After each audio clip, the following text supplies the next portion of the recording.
Hello, everyone. Welcome to CTN. To learn more about the show, please visit CIOTalkNetwork.com. And today's topic is accepting constant threat exposure in cybersecurity beyond firewalls.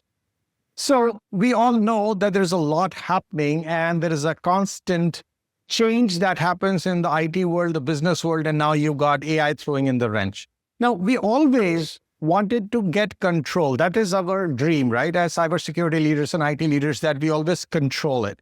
But somehow it has never happened, or for that matter, we might have the reasons why it has not happened because it moves way too fast. And intruders and perpetrators, they have got a lot more on their mind, and they always, going ahead of the people who are trying to solve the problems or bring some control. So should we shed that dream of ever getting fully in control and instead work on the resilience? Should we try to become innovative in the way we use our technology, use our workflows, the processes, and also build a culture where we are not almost getting panicky when something happens with respect to cybersecurity breaches, but instead we become better in terms of handling it mentally, emotionally, and on the ground, solving the problem or at least minimizing the damage? So what should we be doing? How should we tackle it? So to discuss this, we have Ravenna, who is the CISO and CIO for Openlane, formerly known as KAR Global. And we also have Steve Lodin, Vice President, Information Security with Sallie Mae. Hey, Leon, how are you? Doing well. Very good, sir. And Steve, how's life with you? Busy as usual. Busy as usual. Okay, I like that. So Leon, let's start with you. Simply said, we have always had this, the sense that we feel warm and fuzzy when we feel we are in control. But are we still carrying that illusion that we would get there ever? I think that the vision is great. But realistically, I think the place where we have to be is really understanding what truly impacts us. And it's understanding, taking the wheat from the chaff and being able to say, here's what we're going to focus on, because these are the things that matter. Steve uses a tool today to kind of, drill down into what's actually important. And where I use a different set of technologies, so I can't do that yet, but looking to get to the same place, because the place where we need to be is having credibility. It's too easy to say, I think last year there was 70,000 vulnerabilities. They're all sevens or higher. You can't address those. So you have to understand what's actually impactful and then go address those and kind of take the ones that are not impactful and put those to the side. So Steve, what have you seen? Because, you have your own path, and of course, Leon and you might have intersected your paths, but frankly, everyone brings their own sense. Have you seen the leadership always hoping for that control, or they slowly started realizing that that's not going to happen and let's figure out another way to deal with this monster? That's a really good question, because I think it depends on your environment. Sallie Mae is financial services, so we have a really strong regulatory environment with lots of guardrails, security controls that we have to meet, and regulatory bodies that audit us quite frequently and have high expectations. So getting control is really one of those questions they ask us all the time. A prime example for us there was prior to this last year, where Snowflake had issues, we moved all of our enterprise data warehouse as part of our move of everything into the cloud. We moved our data enterprise warehouse into Snowflake. A couple of years ago, the regulators asked us, do you feel comfortable with the configuration and control you have in Snowflake? And that was largely one of those shadow IT, kind of in IT, but not really managed throughout the entire environment. And while we might not have said this, we weren't comfortable. So we have since added 2 tools to sit on top of Snowflake to feel more comfortable and control the identity and access piece, to control the configuration and setup piece. So that last year, when Snowflake customers got breached by attackers because they didn't have the right configuration, ours was fine. We had the configuration set up so that attackers couldn't get at us. So that control piece in our environment is really the journey to get there, and we're always on it. We're always looking for tools and technologies to take us to that next maturity level. Now, with that said, Leon, one quick question for you. When you are looking at this whole idea of us trying to become the type of people who would look at zero trust, and we almost are a tongue-in-cheek because we feel it is more like a marketing slogan. Have we embraced it yet? Because no one says zero trust is a tool. They all say it is a mindset. Yeah. And have you embraced that mindset? Yeah, we're working on it. There's very few people that have gotten there. If your company's, say, more than 15 years old, what you were told for a long time is you use Active Directory, you threw everything in one data center, and to make sure that it was easy, everything was open any. And so now you're moving to the cloud and people don't know what talks to what. So trying to figure out ways to manage that appropriately, so you're not turning off communications to other tools. I think there are things that you can do from a zero trust standpoint to gain that, but it's really going to be a very careful process to be able to say, okay, I know that system A never ever talks system B. We can cut that off. And when you're in the cloud, it's a little bit easier, but you're still gonna run into, we didn't know that at the end of the month, this system talks to finance and stuff breaks.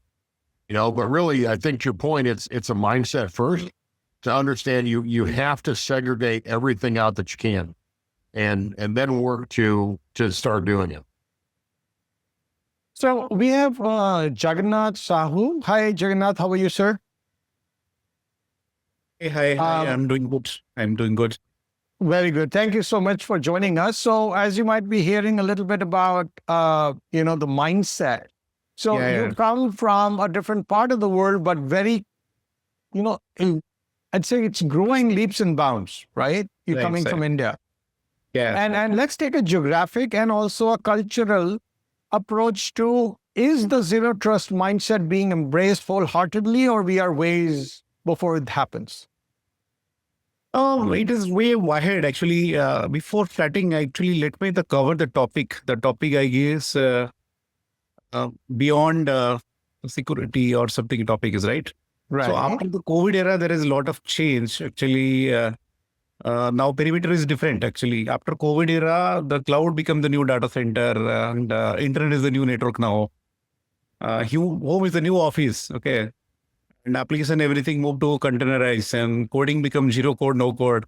Zero trust, finally, zero trust is the only trust in the IT security. Okay, zero trust is the framework. Everybody should adapt it. Okay, a couple of principles are there for zero trust. Whether you do microsegmentation, whether you do IAM, whether it is continuous monitoring, whether it is MFA, encryption, policy, enforcement. So it is a completely different framework. Actually, how people are adapting, how much they're adapting, it is most critical. So you are the CISO of Gujarat Fluorochemicals, which is not like financial services like Steve is dealing with, right? For example, or e-commerce and retail of sorts where Leon is. So different industries, right? How is that? We are into manufacturing industry, and we are into renewable source of energy also. We are based out of India, but our 80 to 90% business across the globe. So we manufacture chemicals and sell it across the globe. All right. So with that said, so Steve, let's come to you. When you are looking at this whole idea about zero trust, right? We spoke about that briefly right now. But then let's look at what all other things that people should be looking at to not waiting for control or the utopic state to be achieved and can basically do something about it. And I'm referring to resilience building. And it is an always on effort. But is there a true north that we are pursuing? Yeah, I'm going to get there. But to start with, zero trust is a journey. I think Leon kind of mentioned that. You can't go buy one tool and call it zero trust. You have to consider all of the different pillars in what zero trust is. To get to that resilient stage, you need the basic hygiene. You need strong IAM with a single IDP that manages your identities for your environment, role-based access control, least privileges. Moving into the network side, you need to have strong segmentation between your workloads, between your servers.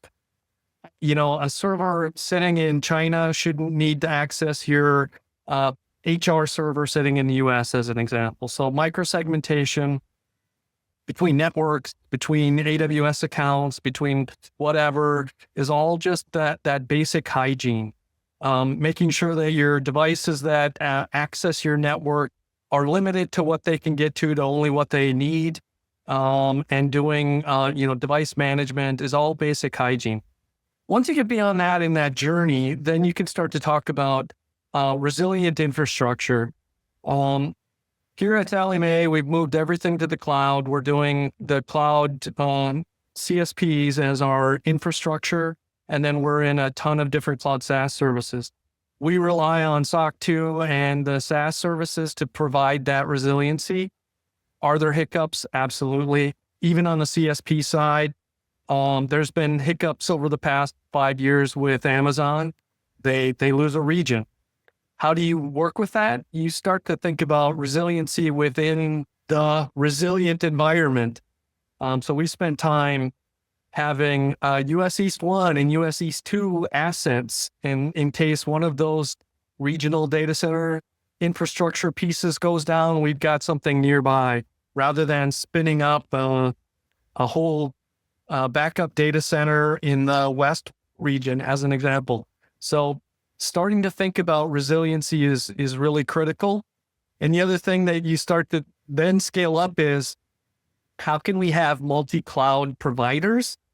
That's still a really tough challenge ahead of us, is having the same workloads in multiple different AWS, Azure, GCP type environments. How do you triage those? How do you make sure that they're functioning? How do you get the logs and the data synchronized? That's still a little above where we are in a maturity level, but I think is the next challenge that the regulators and the U.S. government for critical infrastructure is going to start pushing for.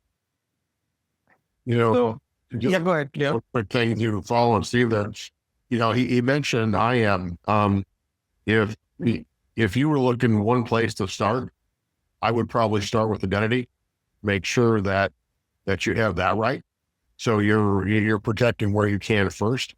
It's going to be a little bit easier, and B, quite frankly, end up helping you, because that's going to be always the first step to worry about. Where are the attackers going right now? Identities. They're not trying to break into end systems as much. They're going for the identity, which gets them access to all the data. So, Jagannath, what have you seen in your ecosystem?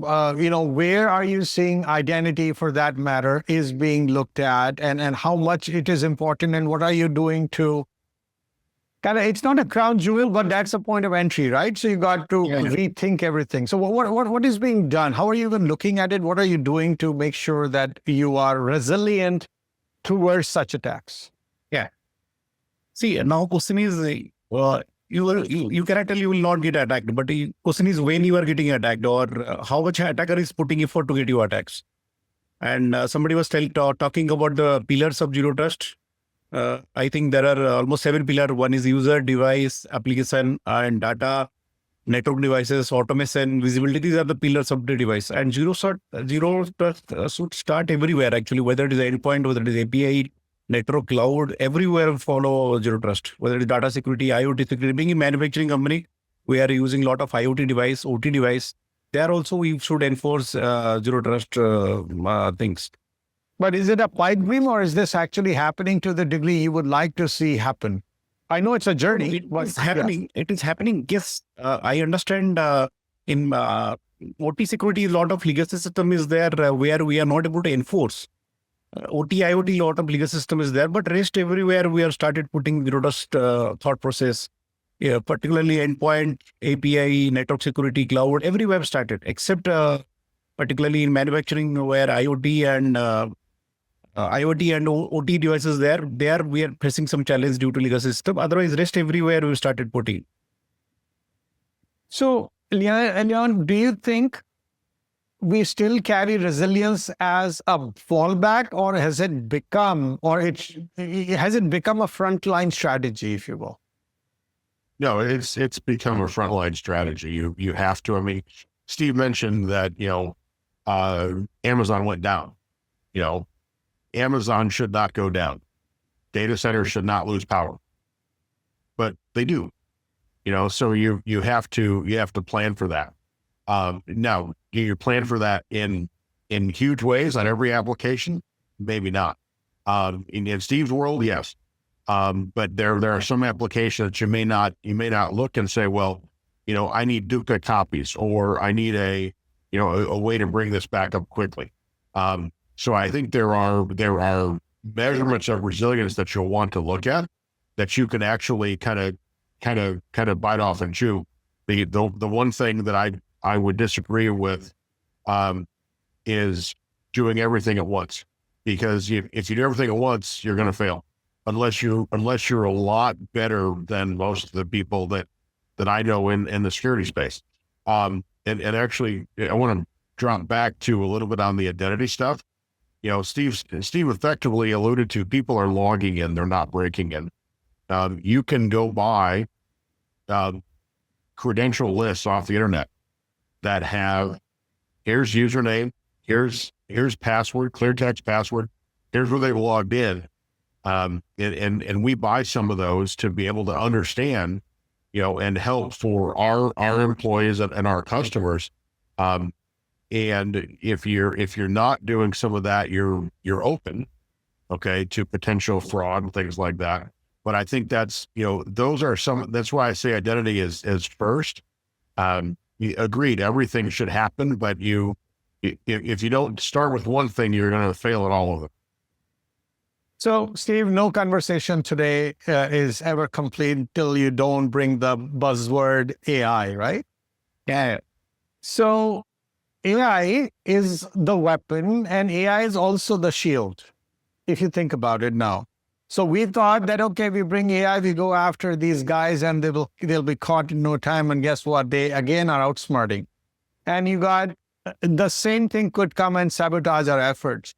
So what mindset and strategy and approaches would any organization take now, given that cat is out of the bag?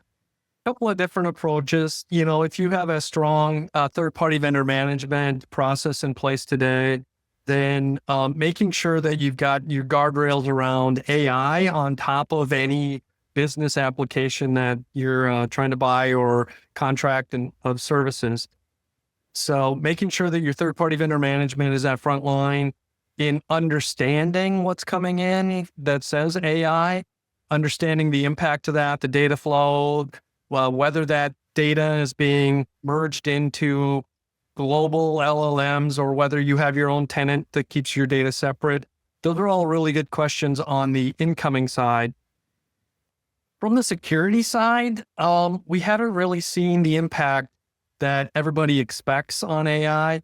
Every vendor has it in their marketing terms that they're doing AI, and they may have some pieces that help us on essentially a co-pilot type approach, giving us more context, more information that would take more time to manually go find that on our own. Really appreciate that side of things. But in terms of agentic that you replace people, still not happening. There's still a lot of knowledge that is in people's brains that helps in investigations that you can't really replace in terms of AI on the investigation side. There's just 45 different ways that AI could be involved in this process. Leon, over to you. What are you seeing on AI and the impact in your teams and your security environment? Yeah, I think the mantra that I follow is you got to use AI to fight AI. And if you're give you an example. If you're still using, say an iron port to filter mail, you're in trouble. You have to use things that are smarter. So look for what's there. And I think to your point, Steve, the biggest thing we're seeing right now from an AI standpoint is more, hey, we can cut down the number of alerts that you have. So, the product that you're using wasn't very smart. Now they added AI to give you, more meaningful alerts.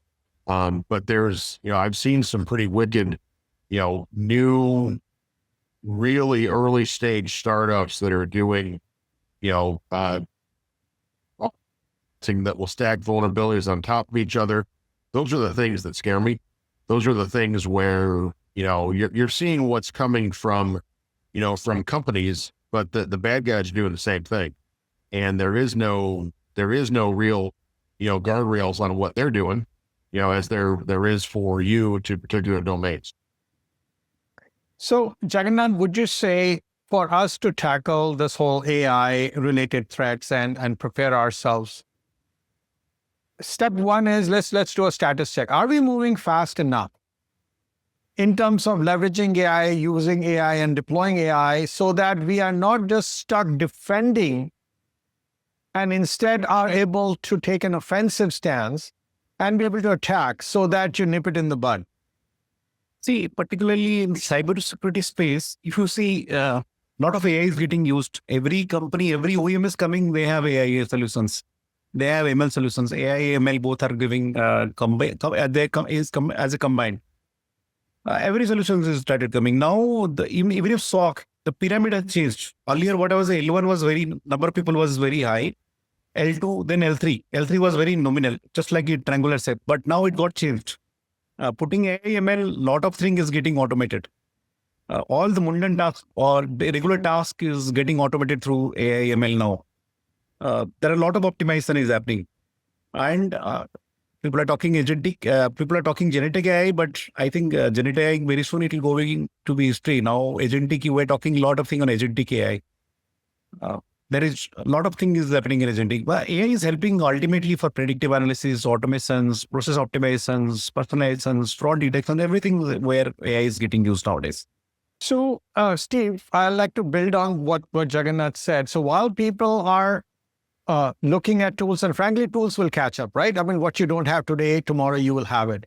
But it eventually comes down to our mindset. So would you say as a security leader, would you rather, if given a chance, to take an offensive stance and kill the damn thing? Or would you say, no matter how offensive I get, I still have to not lose my shirt and or not get my company in trouble? So what kind of mindset should prevail among security leaders, and how do they convince their business leaders and IT leaders so that you do not win this war, but don't let it, destroy you? Especially with this AI, everything is like moving at a pace we do not even know how to tackle. I think that's a company culture perspective. So our culture allows my security team to quarantine or remove access first, ask questions later on certain events. So we can automate those using AI as an easy example. And rather than wait for some person to take a look at that case and click a button that says, quarantine, we can have that happen automatically.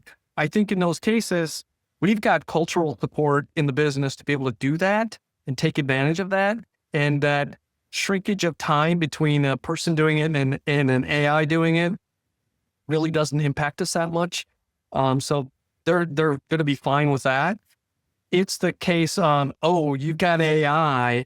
Can it turn off our internet connection? Can it, affect the business? That's where they've got their concerns, rightfully so. And where we're definitely cautious about moving into AI assisted or AI executed activities. We'll be fine with context. We'll be fine with some small number of use cases to clip access off right there, but not at a higher level. And I think that's just because of the business risk and the discussion with the business owners on the outcome of those actions. the one thing you mentioned though is let's be real specific about what offensive means. So are we using that to go after people? I don't know many companies that will. Even the U.S. from what I can see, they will kind of let stuff play out. But in my mind, we should be blocking things at undersea cables, but we don't. And I don't know that any company has the resources to go pick a fight. So I think the place that most people are going to stay, even though you'd like to go offensive, you're going to be defensive because that's the nature of what you do. And, if you go pick a fight with the wrong people, what are the impacts?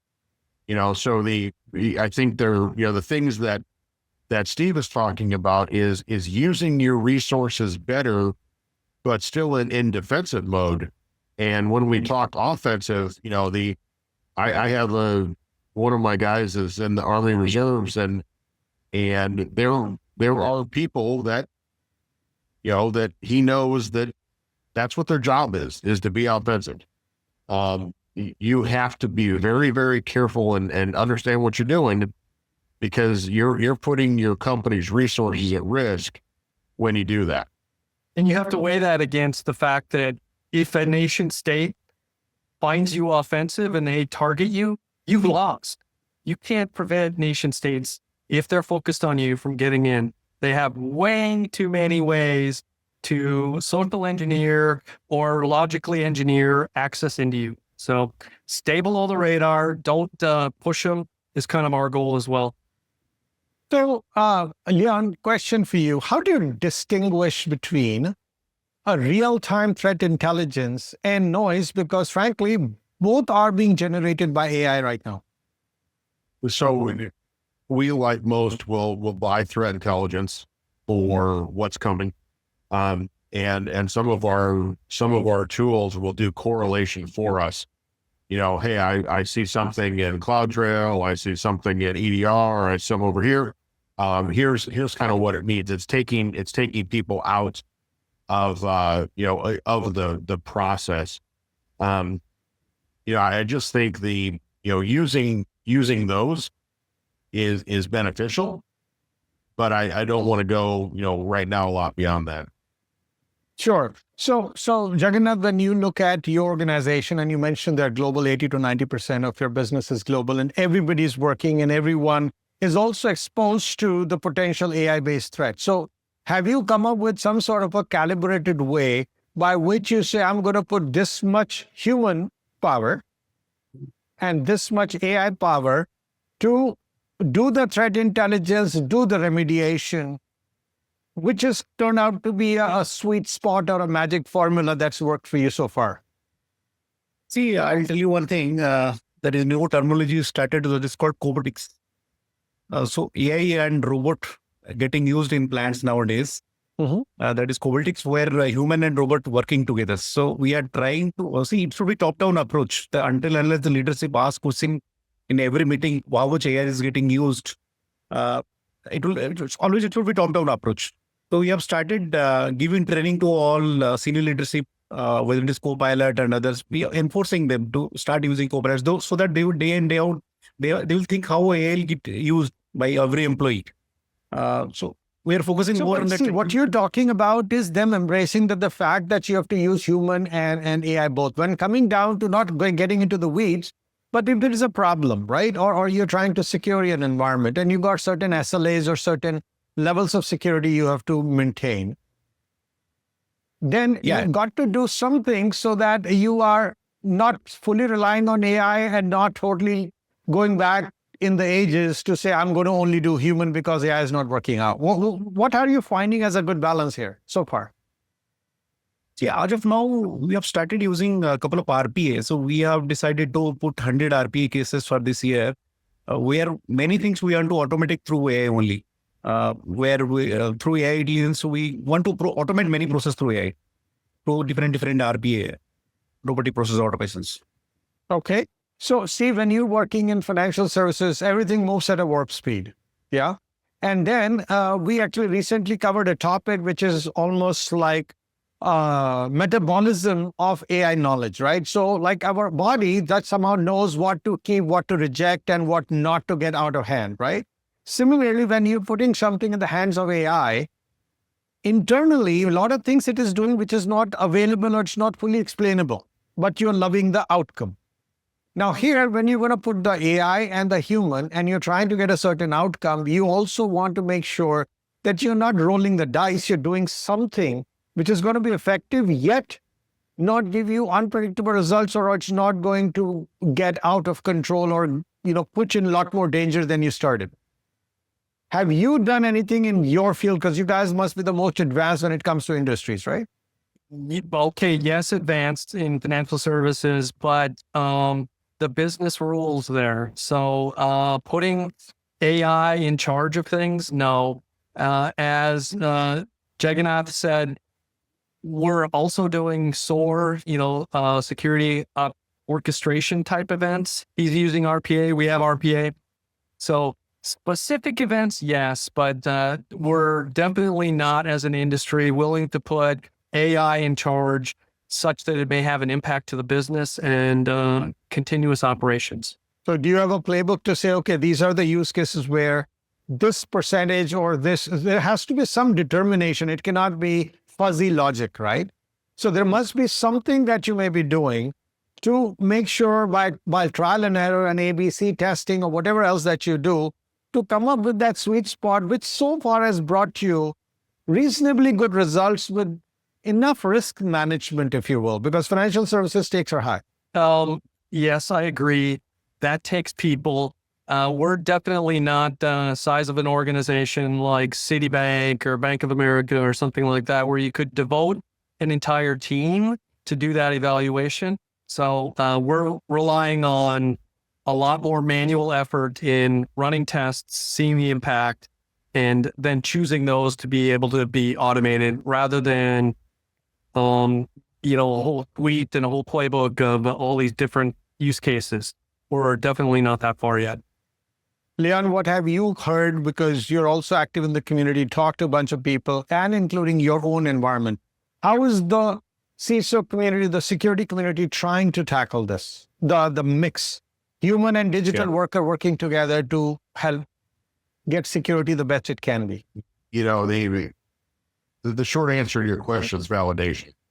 Here's what we're seeing. One of my tools, we added in the AI component, and it takes alerts from, a couple thousand to 10 a day. Okay. So let's go validate that it's doing the right thing over and over. I think the place where we're going is, this is out of a lot of conversation, is having it help make us smarter in what we do, being more efficient in how we look at, here's the outcomes that we're looking for, but I don't know that anybody is going to rely on it. In we use Workspace, so we have Gemini in place, but I still review everything that I ask Gemini to do, and that's standard foundational LLMs. It's not security stuff. So you really have to apply your smart people to looking and saying, yes, this is what I expect. Now let's check that every so often, because things can drift, but I would rather do that and know that I'm being more efficient with what I'm doing. I'm able to potentially add tools instead of adding people. And in, I don't know about Steve or Jagannath's environment, but it takes, 6, 8, 9 months to get somebody up to speed, and if you can do that faster and more efficient with a tool and make your existing people smarter, it's a win-win. So Jagannath, would you say pre-AI era, the acceptable exposure or the definition of what is acceptable exposure, because there is no zero exposure environment, right? Right. So the definition of that has, just because AI came, so everybody started thinking, now I have a utopic state, so I can come more to the zero exposure. Has that definition changed, or are you still maintaining the same and now just trying to become more efficient in getting to that or maintaining that state? See, AI was there earlier. Now AI is also there. And in future, AI will be there also. There will be no changes. But use case, we are putting more use case to get the couple of tasks getting done through AI. For example, on SOAR, use type method about SOAR, security abstraction, where we are trying to automate everything, automatic IP blocking in firewalls, all the things. We are using AI in IAM, where we can find out who are the risky users, who are the different things they are doing through AI tools, scoring of employees, scoring of devices, scoring of assets through AI. We have started using in DLP also, where automatically it is doing analysis and monitors the sensitive data protection policies. Chatbots. So many places we have started doing AI, network traffic analysis, user behavior analysis, email filtering. So we have started using in all the fields, UBA, EDR, everywhere we started automatically using AI. Right. So Jagannath, I mean, that is beautiful that you've shown so many use cases. Now, eventually it comes down to management pays you the big bucks to make sure you keep the environment secure. And that also is measured as you got some KRAs for yourself, right? Your performance appraisal will be, did you keep me below that red line, which shows the acceptable exposure level? So because AI came, because they invested in the tools and other things, did you move or raise or lower the bar? What happened to that bar? And what should happen to that bar just because on one hand you got more tools, but on the other hand, AI also is a source of risk. Say, AI is also source of risk. To answer your question, actually, we have to give value realization to business. Otherwise, until unless you give the value realization, so after putting this AI, after putting this RPA, how much cost you are saving? How much business you are doing? So that also we have to give business to before adopting any AI solutions. And coming to next point, AI can be hacked also. Couple of places AI will get hacked, where we'll lose the trust of the user, where will lose the trust of the business, because couple of places sensitive data can be exposed also. Business critical reputation risk also it will be risk. So AI is the both side, whether positive side or negative side both.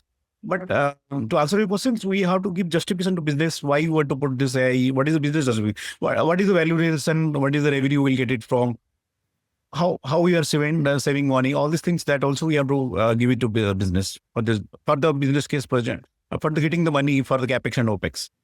So Steve, in your organization, right, I'm sure they would have defined some sort of acceptable exposure levels. And maybe the risk folks, not necessarily the security people, may have defined that, right? Now comes AI, where earlier they were using the risk parameters strictly based on the business outcomes. But now AI is being also entrenched into all the business areas, and the risk measuring approaches will need to somehow be rethought. And therefore, the risk managers or leaders themselves might have to relook at, how am I putting my paycheck on the line to claim that this much exposure is enough or not enough? So is this line getting shifted? So there are two-part question. One is that acceptable risk exposure shifting, or whatever it is being picked up? Now, is the decision maker of what that should be, is that also changing? Because a risk manager cannot do that in isolation anymore, or a CEO cannot do that in isolation anymore. Yeah. So your original question was, what, as a CISO, what are you measured against? For us, it's not really threat exposure. It's more, are our regulators happy that we're securing our environment according to their expectations? And have we had any, or have we minimized the breaches we've had? And if those are your criteria, AI doesn't really fit in the measurement pieces. But if you take a look at the metrics that are reported to our operational risk committee, or to our enterprise risk management, or to our board, we have not seen any AI-based applications or functions affecting those metrics. Stepping aside a piece, we also have a governance committee around our generational AI efforts in the company. it starts right at that third-party vendor management all the way through what's the impact, what's the data share, what's the knowledge that's gained. That can be used to help us set metrics because we have our second line of defense involved in that as well. That's really strong on our risk management and metrics. So the closer we get, the more our governance committee will help us define what those metrics may be as they're influenced by AI, but we're not there yet. So, Leon, when you look at your organization and the folks that you're talking to, is the rule book of the past being still used for risk assessment and adhering to the acceptable risk? Or is that being rethought, given what I'd said earlier and based on even Steve's response, that they're saying whether those people are okay, that we are, meeting that acceptable level of risk, but even the regulators and whosoever else was measuring you, even I'm sure their expectation might be changing because they see the landscape is changing fundamentally. What are you seeing in that regard? Yeah, I think to go back and try and answer the question that you're asking first is that no matter what you're doing, the bar is rising. So you make a step, bad guys make a step, you make a step, bad guys make a step. That bar is never static. And so the original question you're asking me at the beginning is, essentially, are you doing good enough? Are you ahead? And you're always going to fight that fight because there are always new and novel ways. I mean, in the last month, there have probably been between breaches, high trending vulnerabilities, things to worry about, something almost every day that people have to focus on to say, yeah, we are a part of that. Okay. But that bar is always rising as to, what am I doing today to protect my organization? And that's, fundamentally, that's the question that your listeners are going to have to ask themselves. At the end of the day, what did I do to make us better? Or am I staying the same? Because if you're staying the same, you're losing, and when you look at it from a risk standpoint, there are going to be, call it acceptable risk, but those risks are changing so fast that it's not something you can keep up with on a quarterly basis. One of the things I'm working on right now is understanding what is changing at a federal level in the US that's going to impact states and impact me. CISO may get cut. Okay. They are, new executive order 14239, I think, is moving cyber and critical infrastructure out to the states. Okay. What impact does that have on my company? That's not something I would have thought about 2 weeks ago, but now we have to think about it. So when I say that, the bar is changing, it's multiple forces coming at us in multiple ways to think about, okay, critical infrastructure, that was always kind of we had InfraGard, we understood what was happening. Is that changing dramatically? Don't know. It's how those risks, and particularly if the government is going to, take out part of CISA, is that in any way helping me today? And how do I think about it going tomorrow? So the risks are constantly changing, and it's our job to inform senior management because those aren't things they're looking at. It's one of the things that I'm building right now is how should we be thinking about changes that are happening at the federal government from regulatory or, executive order standpoint that could ultimately impact us. And so it's a kind of a deeper level of thought than, what we would normally think about risk. It's added a new wrinkle for us to be worried about. So Jagannath, I know most CISOs don't sleep as much anyways, right? I mean, that's the life that you signed up for. But Yeah. What's keeping you up at night? And what's the biggest heartburn for you right now, given the environment that you're in? See, when I was working in telco, I was asking my CEO, what is giving you, what is not giving you sleepless night? He was telling the cybersecurity. Okay. So at the same time, He's getting sleepless nights because of cybersecurity. So God bless you, right? What is happening with you then? Yeah.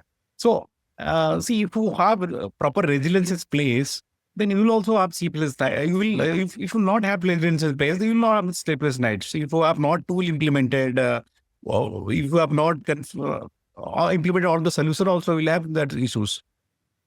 So you're essentially saying that if you put good resilience in place, then you know that you will never be 100% foolproof. So you could take peace in that. Is that what you're saying, essentially? Yes. And Gary's working on getting the right pieces in place to enable a certain level of resilience based on certain benchmark. As long as that's there, a CISO should be able to sleep. That's what your claim is? But I was telling, my telling is different. When you go to doctor tells you are 90% safe, 10% the God knows. Okay. Similarly, CISO cannot tell 10%, 90% safe, 10% I cannot trust. So your job will be not there. So you should have proper planning for the 10%, because 90% you are putting EDR, you're putting SOG, you are putting PAM solution, PIM solution, all the solutions, everything putting 90% you are safe. Still 10% you should have your visibility.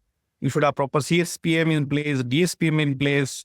Until that 10% is more critical than anything now, because 90% you are doing, you are putting all the tools, 90% is getting done. Now CISO should focus the remaining 10%. So Steve, in your case, again, I could have asked you exactly the same question. What's your biggest heartburn of sorts? But is this more the way we are with security right now? And since we have kind of figured out, okay, have the zero trust mindset, yes, you build your resilience and you look at how AI evolves and just react to it or respond to it, not react. Is that what is the life going forward? Or would you say that something better has to come for you to feel a little more warm and fuzzy than you feel right now? So why do we exist in security? Because there's attackers that want to take money or data away from our company. So until you're able to tell me that all of those attackers that are out there have something else to do and they're not going to focus on us, our job will continue to be here. We'll continue until there's nobody that needs to attack us. So in other words, never. Now, having said that, And like Jagannath has said, you've got a ton of tools in place. You feel comfortable about your environment. My next fear is all of those third parties that we've attached to. Either they have software in our environment, they become the SolarWinds equivalent, break into that software, and you're in all these different customers. Clio, Progress Software, Move It, all of those types of things. I'm worried about not us, but our partners, and losing our partners' ability to keep our data safe and secure. Leon? I've been doing this for almost 40 years. I know I look like I've been doing it for 5, but there is that. 30 years ago, I woke up at 3:00 in the morning wondering if my backups kept off. And maybe it's a personal thing, but I still wake up every morning between 3 and 4:30 wondering, are things good? And the first thing I do is check my phone. Is there any text message, anything that I missed? And it's always less than a foot from my head. So, I kind of disagree that yes, you should be able to be in a position where you can, have, sleep-filled nights.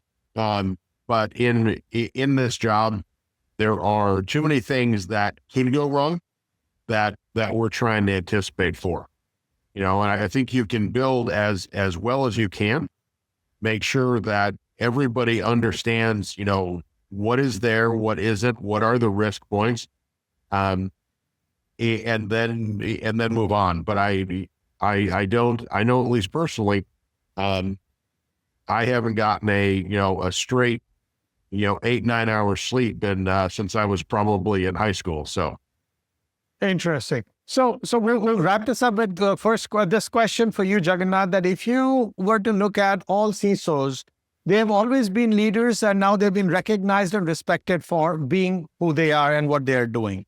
Right. If you had to give your advice to the upcoming or even current leaders who are in security and they are supposed to support business given the changing environment and the disruptive environment we are in, what would be one nugget of advice based on your experience which is actionable and which they can use? And not only one, I'll tell four.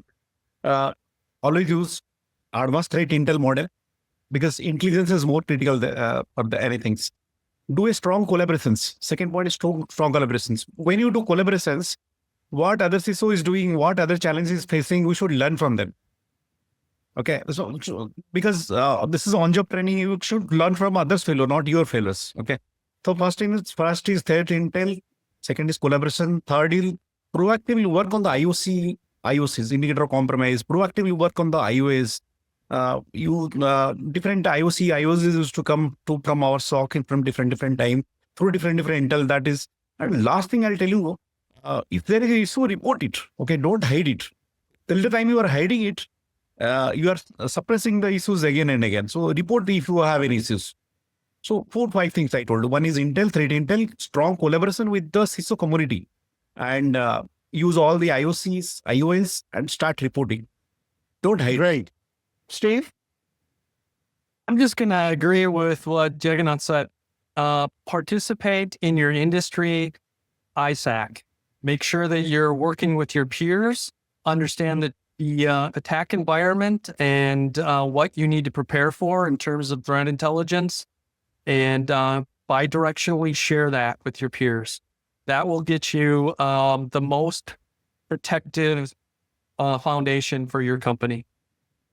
Leon? I just want to add one more thing. Actually, Sure. we should know what is the 80-20 rule in cybersecurity. Okay, 80-20 rules, and 80% vulnerability due to 20% of the systems. 80% attack due to 20% of attack vectors. Similarly, 80% alert due to 20% of the system, crown jewels. Similarly, 80% user security breaches due to 20% of user behavior. So this 80-20 rule is very critical. That also we use to day in, day out, we should practice. 80% incidents happen due to 20% of the negligence also. So we need to we should strongly collaborate with other team member, peer review. I just collaborate with my manufacturing peer partners. And sometime one more thing also I want to add, you should do different drill. Just like you have breach happened. You should do tabletop drill so that your management also will get trained. In case of any breach, how they will prepare. Because what happened now, some incident is happening, they don't know what to do. Who's supposed to do what?